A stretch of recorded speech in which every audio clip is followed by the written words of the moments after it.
Je suis un ingénieur physicien. Je ne me suis pas présenté. Enfin, je suis ingénieur de l'École centrale Paris, physicien. J'ai une thèse de physique du rayonnement. Je travaille au CNRS où j'ai développé beaucoup d'intelligence artificielle. Et vers la fin de ma carrière, dans les 10 dernières années, je me suis consacré à la physique théorique pour essayer de faire des publications qui valident le modèle de futur dont je vais vous parler. Donc un futur déjà réalisé semble être a priori incompatible avec le libre arbitre. On est d'accord? En fait, pas du tout, parce que si ce futur peut changer, à ce moment-là, on peut effectivement conserver un libre arbitre. Et donc ma thèse, toute la thèse du grand virage, est fondée sur l'idée que non pas au niveau individuel, mais au niveau collectif, la trajectoire de l'humanité a été bouleversée en 2020. Et il se suit de la résistance de l'ancien futur, vers lequel on ne va plus, et qui se caractérise par le fait que cet ancien futur, on va dire, pour le personnaliser, est en panique, c'est-à-dire qu'il ne va faire que des erreurs en essayant de faire tout ce qu'il peut pour nous ramener vers lui. Et donc, si vous voulez, il y a eu toute la panoplie des décisions irrationnelles qu'on a vécues depuis après le confinement et quelque chose que l'on peut analyser comme la résistance d'un ancien futur transhumaniste qui n'existe plus dans le futur. Il existe encore dans la volonté des personnes qui voulaient nous y ramener, mais ces personnes ne font que des erreurs. Ces élites, ces décisionnaires, appelez-les comme vous voulez. Et donc ça, c'est la première grande nouvelle, donc sur laquelle je m'appuie pour être optimiste, mais il y en a plein d'autres. Si on se positionne dans la causalité, il y a là aussi, cette fois-ci, il y a 10 raisons d'être optimiste, enfin d'interpréter positivement la crise. La première raison, c'est que la crise et son contrôle, son instrumentalisation pour nous conduire vers une grande réinitialisation a eu comme résultat de créer un épouvantail du transhumanisme. C'est-à-dire que c'était une idée qui paraissait un peu farfelue, l'idée que notre société pourrait aller vers le transhumanisme, qui est une idéologie. C'est le comble de l'idéologie matérialiste. Et donc, il y a eu énormément d'argent qui a été investi pour nous évangéliser à ce transhumanisme, mais il ne nous a jamais, jusque-là, avant le Covid, paru menaçant. Par contre, lorsqu'on a compris que, à travers les livres de Klaus Schwab, ou de certaines conférences, ou certaines déclarations de Harari, qui est l'intellectuel de la du Grand Reset, lorsqu'on a compris que finalement c'était assez effrayant le tableau qui allait suivre, donc le Great Reset, on vous avait vu passer dans les médias, pas mainstream évidemment, mais bon, tous les médias alternatifs où on peut encore s'exprimer, comme Telegram, vous avez vu passer certainement beaucoup de vidéos qui vous ont décrit ce tableau effrayant. Et donc aujourd'hui, les gens sont avertis que, attention, on va vers quelque chose de dangereux. Et donc c'est une bonne nouvelle, puisqu'on est averti. La deuxième bonne nouvelle, c'est qu'on s'aperçoit aujourd'hui que finalement, c'est à peine si on n'acte pas dans les médias mainstream, cette fois-ci, que le pass vaccinal est inutile, puisqu'il est reconnu maintenant dans les médias mainstream que le virus ne protégeait pas contre la transmission. C'est Pfizer lui-même qui l'a avoué. Ça a créé beaucoup de débats, beaucoup de remous, mais bon, voilà, c'est quelque chose qui est quand même assez chaud, hein, parce que beaucoup de gens vont devoir s'habituer à l'idée que on leur a menti. Donc ceci a créé donc d'ailleurs un report de la monnaie numérique de 2 ou 3 ans, parce que la monnaie numérique qui devait profiter de l'identification numérique mobile, qui devait suivre l'utilisation du pass, parce que le pass, on utilise le pass pendant 1 an, mais après on passe à une technologie beaucoup plus simple. On ne va pas demander éternellement aux gendarmes et aux serveurs de contrôler des passes. Donc si par contre on porte en poche un petit machin qui est même pas un mobile, hein, juste un identifiant. Hein, ça peut être minuscule. Quelque chose que la 5G va reconnaître, le Wi-Fi, tout ce que vous voulez, et qui nous identifie. La borne peut parfaitement contenir le programme qui va chercher sur un cloud si vous avez le droit d'entrer. Et donc, c'est d'ailleurs ça qui est utilisé comme base du projet d'euro numérique. L'euro numérique, c'est un projet qui consiste à vous affecter sur un serveur qui dépend de la Banque centrale européenne un ensemble de données concernant vos moyens de paiement reliés à des services que vous pourriez demander. Et pas besoin de logiciel que vous portez, pas besoin de carte bleue ni quoi que ce soit. La simple détection de l'identifiant par une borne fait que donc vous payez automatiquement, même sans savoir que vous payez, comme c'est déjà le cas avec le pass pour les autoroutes. Mais là, cette fois-ci, ce serait généralisé. Hein. Donc on voit bien le lien, parce que donc ça, c'était prévu pour 2024, l'euro numérique. Et récemment, il y a eu des déclarations comme quoi, c'est Christine Lagarde qui le redit, ce sera plutôt pour 2026 ou 2027. C'est logique, puisque le Pax vaccinal ne marche pas.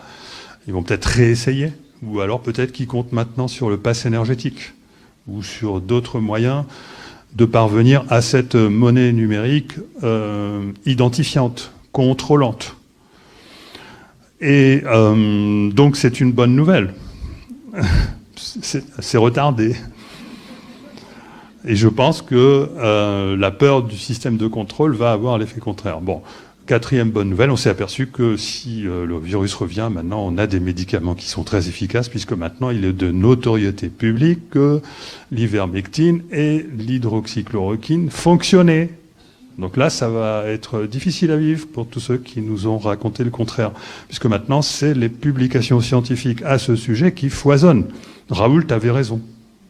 Je devrais pas le dire, je vais me faire incendier, mais bon. Cinquième bonne nouvelle, mais qui n'est pas une bonne nouvelle pour les personnes qui se sont faites vacciner, quoi qu'on peut revenir en arrière, c'est que les effets secondaires vont définitivement empêcher la gouvernance mondiale de continuer à nous imposer la vaccination. Et donc on va échapper au moins à la vaccination obligatoire. Les gens qui veulent se faire vacciner. Moi, je ne suis pas anti-vaccin. On m'a taxé d'anti-vax. Hein, des scientistes m'ont taxé d'anti-vax. Je suis anti-pass. Moi, je croyais au vaccin. Enfin, d'ailleurs, c'est pas un vaccin. Je crois toujours au vaccin. Ce qu'on nous a proposé là n'est pas tout à fait un vaccin, quand même. Mais la plus grande nouvelle, je pense que c'est que finalement, toute cette affaire a complètement décrédibilisé l'Occident et ses élites, et notamment ces élites mondialistes qui voulaient nous emmener vers ce que vous savez, au moyen de ce que vous savez. Maintenant, j'ai déjà tout dit.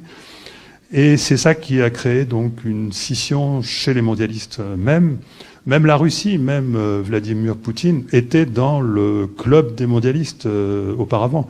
Il a même été formé par la clique de Davos. Il a été un Young Global Leaders. Il était d'accord, la Russie a vacciné aussi, comme tout le monde.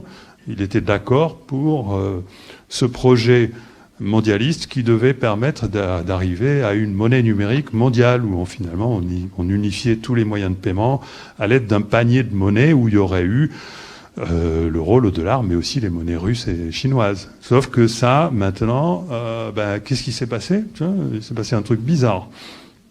Il y a eu une scission, et cette scission a entraîné une guerre. Et aujourd'hui, qu'est-ce qu'on constate ? Eh bien, il y a deux blocs, avec deux visions du monde différentes.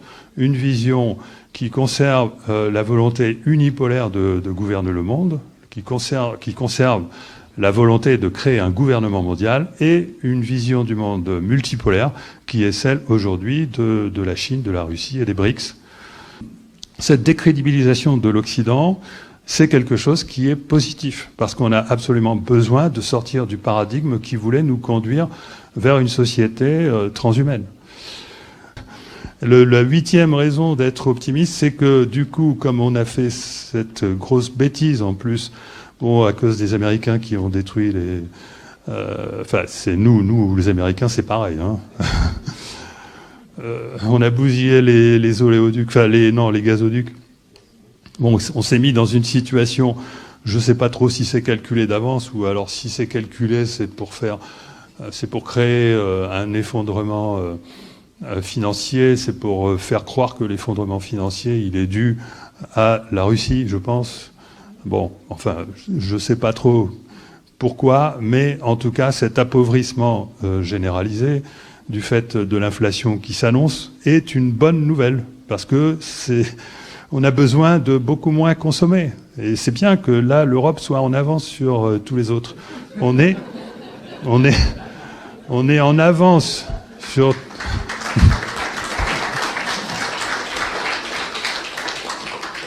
On est en avance sur les grands blocs en Europe par le fait qu'on va s'appauvrir les premiers et donc on va pouvoir être les premiers à construire la société beaucoup plus humaine qui va en résulter. C'est un appauvrissement qui sera favorable à l'autonomie, à la résilience et à la solidarité qui sont absolument indispensables pour reconstruire la société vers une société plus humaine. Donc c'est une bonne nouvelle.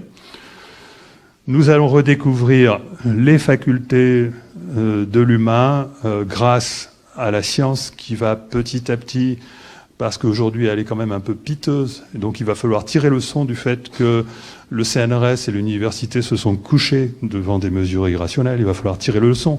Il va falloir conclure que, attention, l'académie, c'est quoi son boulot? Normalement, on aurait dû avoir des académiciens qui auraient dû s'élever contre les mesures en disant attention, vous êtes en train de raconter des conneries dans les médias.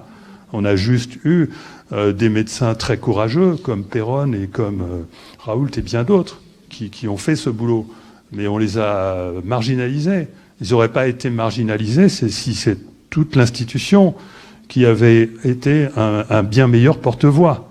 Donc là, on a une faillite apparemment de la science, mais en réalité, c'est une faillite du scientisme. C'est parce que tous nos cerveaux ont été formatés à une vision matérialiste de la réalité. Qui dit vision matérialiste dit on accepte de suivre le pouvoir de la raison qui considère que seule l'intelligence analytique prime et non pas l'intelligence émotionnelle.